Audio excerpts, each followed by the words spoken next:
Halo semuanya, aku baru aja nonton video What If We Nuke a City dari Kurzgesagt.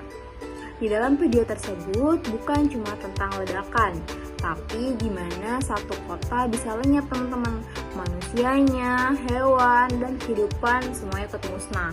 Nah, kali ini aku mau lihat dari sisi hukum humaniter internasional. Hukum yang mana mengatur bagaimana perang seharusnya berperi kemanusiaan.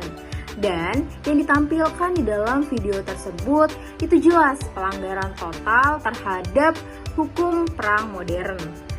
Dalam perang, hukum humaniter internasional tentu bukan untuk melarang perang itu sendiri, tapi untuk membatasi penderitaan manusia.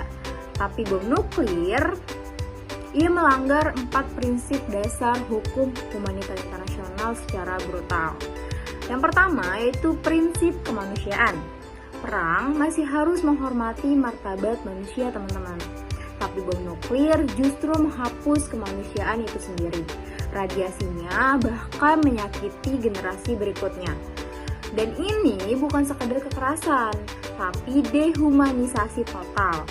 Kedua, yaitu prinsip pembeda atau prinsip pembedaan. Hukum humaniter internasional mewajibkan membedakan antara kombatan dan warga sipil. Tapi senjata nuklir nggak bisa kita kontrol.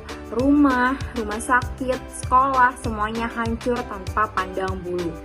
Ini jelas, sangat jelas melarang pasal 48 Protokol Tambahan 1 Konvensi Jenewa tahun 1977.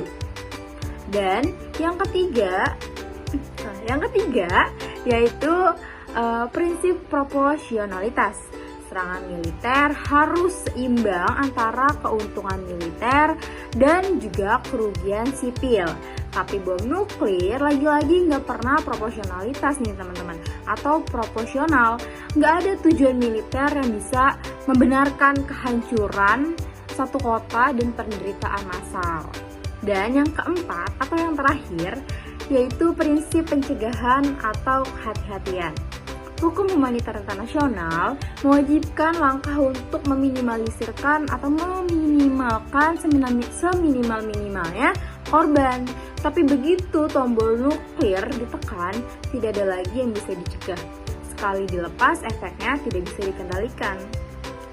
Nah, kalau kita lihat dari kacamata hukum humaniter internasional, penggunaan bom nuklir ini bukan cuma melanggar hukum, tetapi juga penolakan terhadap nurani manusia. Karena itu, banyak negara akhirnya mendukung 30 Prohibition of Nuclear Weapons supaya kekejaman ini tidak terulang kembali. Nah, video ini mungkin fiksi ya teman-teman, tapi pesannya begitu nyata. Di tengah perang, hukum dan kemanusiaan harus tetap berdiri. Kalau tidak, kita akan kehilangan keduanya sekaligus. Baik, mungkin hanya itu reaction yang bisa saya sampaikan. Semoga bisa bermanfaat bagi teman-teman semua. Terima kasih.